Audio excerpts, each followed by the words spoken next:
Kaveed saint Joseph പള്ളിയിൽ ഔസേപിതാവിന്റെയും സെബസ്ത്യാനോസിന്റെയും മർത്ത മറിയത്തിന്റെയും സംയുക്ത തിരുനാൾ May 2 മുതൽ 5 വരെയുള്ള തീയതികളിലായി ആഘോഷിക്കുമെന്ന് തിരുനാൾ കമ്മിറ്റി ഭാരവാഹികൾ വാർത്താസമ്മേളനത്തിൽ അറിയിച്ചു.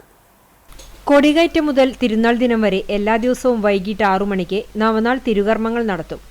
2-ന് ഗുരുവായൂർ SHO സി പ്രേമാനന്ദകൃഷ്ണൻ ദീപാലങ്കാരം സ്വിച്ച് ഓൺ കർമ്മം നിർവഹിക്കും. 3-ന് രാവിലെ 6 മണിക്ക് ഫാദർ വർഗീസ് പാലത്തിങ്കലിന്റെ കാർമ്മികത്വത്തിൽ നടത്തുന്ന വിശുദ്ധ കുർബാനയെ തുടർന്ന് കൂട് തുറക്കൽ ശുശ്രൂഷയും 12 യൂണിറ്റുകളിലേക്ക് വള, ലില്ലിപ്പൂവ്, അമ്പ് എന്നിവ ആശീർവദിച്ച് നൽകും. തിരുനാൾ ദിനമായ 4-ന് ഫാദർ പോൾ മുട്ടത്തിന്റെ കാർമ്മികത്വത്തിൽ നടത്തുന്ന കുർബാന ഉണ്ടായിരിക്കും. ശേഷം ഫാദർ അജിത് കൊളന്നൂർ സന്ദേശം നൽകും. കൂട് തുറക്കൽ ശുശ്രൂഷയും അതിനോടനുബന്ധിച്ച് 12 യൂണിറ്റുകളിലേക്ക് വള, ലില്ലിപ്പൂവ്, അമ്പ് എന്നിവ ആശീർവദിച്ച് നൽകും.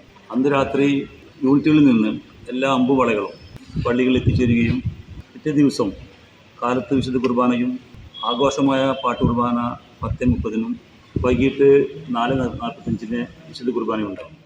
തുടർന്ന് തിരുനാൾ പ്രദക്ഷിണം, വർണ്ണക്കാഴ്ച എന്നിവയുണ്ടാകും. തിരുനാൾ സമാപന ദിവസമായ 5-ന് രാവിലെ 6 മണിക്ക് പൂർവികർക്കായി ഓർമ്മബലിയും ശേഷം പറന്നുയരാനൊരു ചിറക് എന്ന നാടകവും നടക്കും. തിരുനാളിനായി സമാഹരിച്ച ഫണ്ടിൽ നിന്നും 10% ജീവകാരുണ്യ പ്രവർത്തനങ്ങൾക്ക് മാറ്റിവെക്കും എന്നും ഭാരവാഹികൾ അറിയിച്ചു.